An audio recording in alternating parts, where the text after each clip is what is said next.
Sir Hydraa మరి చెరువుల్ని ఆక్రమించి కట్టిన కట్టడాలన్నిటిని కూల్చివేస్తూ వస్తుంది సార్. అయితే మొదట్లో దీనికి చాలా పాజిటివ్ రెస్పాన్స్ వచ్చింది. అందరి దగ్గర నుంచి కూడా సపోర్ట్ అయితే లభించింది సార్. కానీ పోను పోను దీనిపైన వ్యతిరేకత స్టార్ట్ అయింది సార్. నిన్న సామాన్యుల ఇల్లు కూల్చేశారని చెప్పేసి వాళ్ళంతా కూడా తిరుగుబాటు చేశారు. పెట్రోల్ పోసుకొని మరి తగలబెట్టేసుకుంటాం అన్నట్టుగా చేశారు సార్. చాలా మంది ఏడ్చేశారు కూడా. మరెందుకు దీనిపైన ఈ రకమైన వ్యతిరేకత వస్తుంది? హైడ్రా పైన ఎంటర్ ఇప్పుడు ఏం చెప్తారు సార్? సామాన్యుల ఇల్లు కూల్చడం పైన మీ ఒపీనియన్ ఏంటి? నిన్న మొన్న వినాయక చవితి రోజు మాదాపూర్లో సున్నం చెరువు ఆక్యుపేషన్ ఎఫ్టిఎల్ అంటే ఫుల్ ట్యాంక్ లెవెల్ ఆక్యుపేషన్, తర్వాత బఫర్ జోన్ ఆక్యుపేషన్ పేరుతో కొన్ని కూలగొట్టారు. అట్లాగే అమీన్పూర్లో కూడా కొన్ని కూలగొట్టారు. దుండిగల్ మున్సిపల్ పరిధిలో మల్లంపేట కత్వా చెరువుకు సంబంధించిన ఎఫ్టిఎల్ అండ్ బఫర్ జోన్ లో ఉన్న ఇండ్లను కొలగొట్టారు. ప్రధానంగా ఏంటంటే లక్ష్మీ శ్రీనివాస్ కన్స్ట్రక్షన్ సంస్థ చేపట్టిన 13 విల్లాల్ని కూలగొట్టారు. ఆ తర్వాత డ్రైవ్ ఇన్ రెస్టారెంట్ కి సంబంధించిన కన్స్ట్రక్షన్ లో ఉన్న కొన్ని బిల్డింగ్లని కూలగొట్టారు. అట్లాగే అమీన్పూర్ దగ్గర పెద్ద చెరువు ఉంది సంగారెడ్డి జిల్లాలో. ఆ పెద్ద చెరువు దగ్గర సర్వే నంబర్లు 323, 324, 329లో ఉంటే కాటసాని రాంభూపాల్ రెడ్డి, ఈయన గతం పాణ్యం ఎమ్మెల్యేగా ఉన్నాడు ఇంతకుముందు, ఆయనకు సంబంధించిన బిల్డింగుల్ని కూలగొట్టారు. సో వినాయక చవితి రోజు ఒకవైపేమో పెద్దవాళ్ళు కూడా కూలగొట్టారు, రెండో వైపు పేదవాళ్ళ షెడ్లు కూలగొట్టారు. దాదాపు ఈ అమీన్పూర్ పరిధి కావచ్చు, లేకపోతే మాదాపూర్లో ఉండే సున్నం చెరువు దగ్గర కావచ్చు, దుండిగల్లో మల్లంపేట కత్వా చెరువు దగ్గర కావచ్చు, ఇక్కడంతా కూడా కలిపి దాదాపు 40-50 చిన్న చిన్న షెడ్లు వేసుకుని పేదలు ఉంటున్నారు అక్కడ.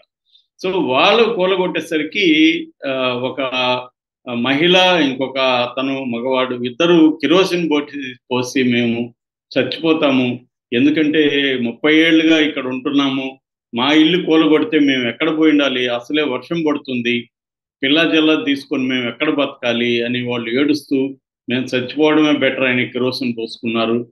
తీవ్రమైన ఆందోళనకి దిగారు. సో దీనికి పోలీసులను పిలిపించి వాళ్ళందరినీ అదుపులోకి తీసుకుని పోలీస్ స్టేషన్కి తరలించిన సంఘటనలంతా కూడా విజువల్స్ చూసాము. మామూలుగా రంగనాథ్ కానీ ఇటు రేవంత్ రెడ్డి కానీ మేము ప్రధానంగా పెద్దవాళ్ళ జోలికి వెళ్తాం తప్ప పేదల జోలికి వెళ్ళము, మిడిల్ క్లాస్ జోలికి వెళ్ళమని క్లియర్గా చెప్పాడు రంగనాథ్. ఏవి రంగనాథ్ అనేక ఇంటర్వ్యూల్లో, టీవీ ఇంటర్వ్యూల్లో కూడా ఇదే ప్రశ్న అందరూ ఆయన అడిగారు.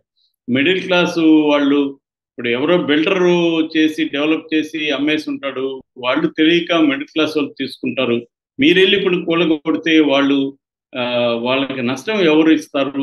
తప్పు చేసింది ఇక్కడ బిల్డరు, తప్పు చేసింది ప్రభుత్వ అధికారులు, వాళ్ళు పర్మిషన్ ఇచ్చారు, బిల్డర్ కట్టాడు, వీళ్ళకి తెలియక చాలా మంది వెళ్ళి చేరిపోయారు. ఎఫ్టిఎల్ ఎక్కడుందో, బఫర్ జోన్ ఎక్కడుందో ఎలా తెలుస్తుంది? చెరువే అక్కడ కనబడదు. చెరువే కనబడినప్పుడు ఇక్కడ ఒక చెరువు ఉంది, దీనికి ఒక ఎఫ్టిఎల్ ఉంది, దీనికి ఒక బఫర్ జోన్ ఉంది అనేది ఎలా తెలుస్తుంది? సో ప్రభుత్వం చేసే తప్పులు, బిల్డర్ చేసే తప్పులకి వీళ్ళెందుకు బాధ్యత వహించాలి, వీళ్ళెందుకు సఫర్ కావాలి అనే ప్రశ్న అడిగితే ఆయన ఏమన్నాడంటే, మేము పేదల జోలికి మధ్య తరగతి వాళ్ళ జోలికి వెళ్ళము, ప్రధానంగా ఎవరైతే పెద్ద స్థాయిలో పెద్ద పెద్ద ప్రాజెక్టులు కట్టేశారో వాళ్ళ జోలికి వెళ్తామని కూడా ఆయన చెప్పాడు. కానీ ఆచరణలో అది కనపడట్లేదు. చాలా చోట్ల మిడిల్ క్లాస్ వాళ్ళవి, పేదలవి కొట్టేస్తూ ఉన్నారు. సడన్ గా రావడం, నోటీసులు ఉండవు, వాళ్ళకి టైం ఇవ్వరు, వాళ్ళు ఇండ్లు ఖాళీ చేసి వెళ్ళడానికి. సడన్గా వచ్చి ఒక అర్లీ మార్నింగ్ 5 గంటలకు వచ్చి ఇంట్లో ఉన్న వాళ్ళంతా బయటికి పంపించేసి ఇల్లు కోలు కొట్టేస్తే వాళ్ళ సర్వస్వం నాశనం అయిపోతుంది కదా, వాళ్ళు ఎలా బతకాలి, ఎక్కడ బతకాలి?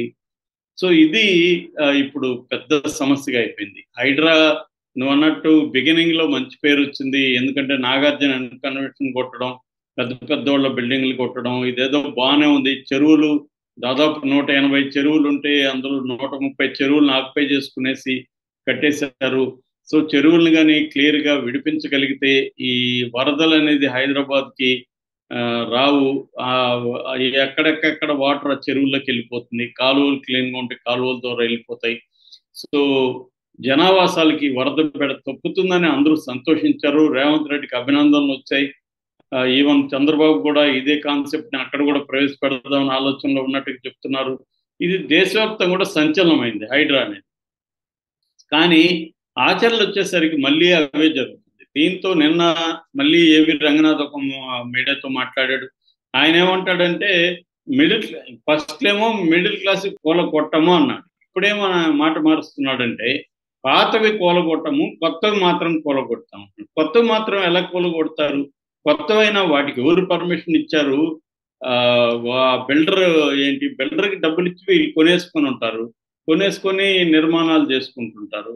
దాన్ని కూలగొట్టేస్తే వాళ్ళ దానికి పెట్టిన ఇన్వెస్ట్మెంట్ పాపం వాళ్ళ జీవితాంతం కూడబెట్టుకుని ఉన్నది, ప్లస్ అప్పులు చేసి బ్యాంక్ లోన్లు తీసుకొని ఇన్స్టాల్మెంట్లు కట్టుకునే వాళ్ళు ఎక్కువ మంది ఉంటారు. సో వాళ్ళది నువ్వు సడన్ గా వెళ్ళి కూలగొట్టేస్తే ప్రాబ్లం వాళ్ళకి ఎట్లా బతకాలి?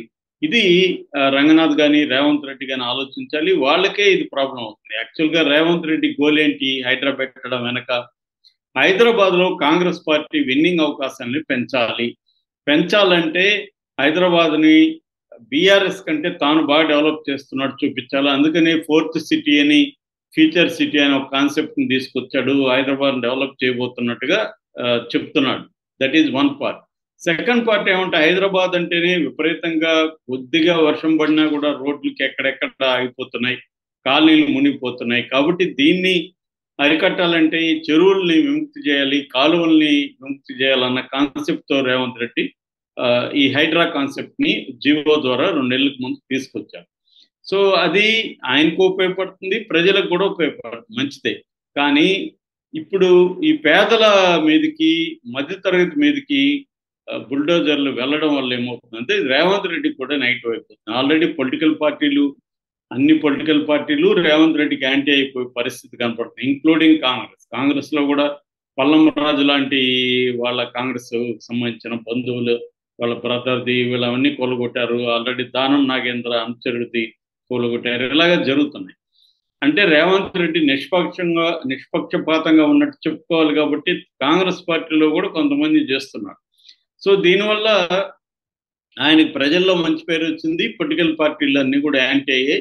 కానీ ఇప్పుడు ప్రజల మంచి పేరు కూడా పోతూ ఉంది వీళ్ళు చేసే కార్యక్రమాల వల్ల. ఎందుకని ముందు నుంచి చెప్తున్నా, వాళ్ళకి ఒక ప్రయారిటీ ఉన్నట్టు కనబడట్లేదు. అంటే ఈ చెరువుల్ని ముందు విముక్తి చేయాలి, ముందు పెద్దవాళ్ళవి టార్గెట్ చేసి తర్వాత ఎడ్యుకేట్ చేసి కింది స్థాయికి వెళ్దాము, వాళ్ళకి ఆల్టర్నేటివ్ చూపించి. ఇప్పుడు వీళ్ళు చెప్తున్నారు ఈ 30 షెడ్యూల్ మేము 20 ఏళ్ళుగా 30 ఏళ్ళుగా ఉన్నాము ఇక్కడ, సడన్ గా వచ్చి ఇప్పుడు కూలగొట్టేస్తే మేము ఎక్కడికి పోవాలని అడుగుతున్నారు. రంగనాథ్ ఏమో నిర్మాణాల్లో ఉన్నవి మాత్రమే చేస్తున్నాము, ఆల్రెడీ నిర్మాణాలు అయిన వాటి జోలికి వెళ్ళట్లేదు అంటున్నారు. మరి ప్రజలు చెప్తున్నారు 30 ఏళ్ళుగా మేము ఉన్నామని. సో ఈ పాతవే కదా, మరి రంగనాథ్ దీనికి సమాధానం ఇవ్వట్లేదు. సో రెండవది, వీళ్ళకి పర్మిషన్ ఇచ్చిన అధికారుల మీద ఇప్పటివరకు ఏమీ చర్య తీసుకున్నట్టుగా కనిపించట్లేదు. సో ఇది అందువల్ల ఏదైనా కూడా బిగినింగ్ లో బిల్డప్ ఒక మిత్తు క్రియేట్ అవుతుంది, తర్వాత పోను దాంట్లో ఉండే ప్రాబ్లమ్స్ అన్ని తెలుస్తాయి. సో అలాగే ఇప్పుడు ఈ హైడ్రా కూడా బిగినింగ్ లో వచ్చింది, మెల్లమెల్లగా రేవంత్ రెడ్డికి యాంటీగా మారే పరిస్థితి కనబడుతోంది. ఏదేమైనా వీళ్ళు ఇంకోటి ఏంటంటే వీళ్ళ మధ్య ఈ హైడ్రాలో కూడా సమన్వయ లోపం కూడా కనబడుతుంది. అంటే ఎవరు ఇష్టం వచ్చినట్టు వాళ్ళు పోయి చేసేస్తున్నారా, ఇది ఒక సెంట్రల్ కోఆర్డినేషన్ గా జరుగుతుందా, ఒక మెథడ్ ఉందా దీంట్లో, దీనంతా రంగనాథ్ వ్యక్తిగతంగా పర్యవేక్షిస్తున్నాడా, ఇవన్నీ ప్రశ్నలుగా మిగులుతూ ఉన్నాయి. ఎందుకంటే పేదలు, మిడిల్ క్లాసు వీళ్ళ బిల్డింగుల జోలికి వెళ్లకుండా ఉండాల్సిన అవసరం ఉంది. కానీ వెళ్తున్నారు. కొత్తగా కట్టే వాటిని కూడా ఇంకా కట్టొద్దని చెప్పొచ్చు, కానీ ఒక డెడ్ లైన్ పెట్టి ఈ డెడ్ లైన్ తర్వాత ఇంకా కట్టితే మేము కోరుస్తామని చెప్పొచ్చు. అప్పుడు కట్టేవాళ్ళు కూడా దీని మీద వాళ్ళు కంప్లైంట్లు ఇవ్వాలి. రెండవది ఏంటంటే ఇలాగా ఎక్కడెక్కడ బఫర్ జోన్లు ఉన్నాయి వాళ్ళకంతా నోటీసులు ఇవ్వడం ద్వారా వాళ్ళు ఆ బిల్డరు లేకపోతే వీళ్ళు ఎక్కడి నుంచి కొన్నారో ఆ డీటెయిల్స్ అంతా కూడా హైడ్రాకి ఇవ్వడం ద్వారా హైడ్రా దాంట్లో ప్రభుత్వ అధికారులు ఆ బిల్డర్ మీద చర్య తీసుకోవాలి. అంతేగాని పేదలు కొన్న వాళ్ళ మీద చర్య తీసుకుంటే ఎలాగా? సో ఇది కాంప్లెక్స్ ఇష్యూ. ఇది అంత సింపుల్గా అదేదో సినిమాలో లాగా హైడ్రా రంగనాథ్ ఒక హీరో లాగా ఎంటర్ చేసేయడం కాదు. ఇది అనేక కాంప్లెక్స్ ఇష్యూస్ ఉన్నాయి. ఇది ఎవాల్వ్ అవుతున్న క్రమంలో పేదల జోలికి మిడిల్ క్లాస్ జోలికి వెళ్లకుండా ఉండడం అనేది అవసరం. మరి ఏం చేయబోతున్నాడు రేవంత్ రెడ్డి అనేది మనం చూడాలి. Okay sir, thank you so much.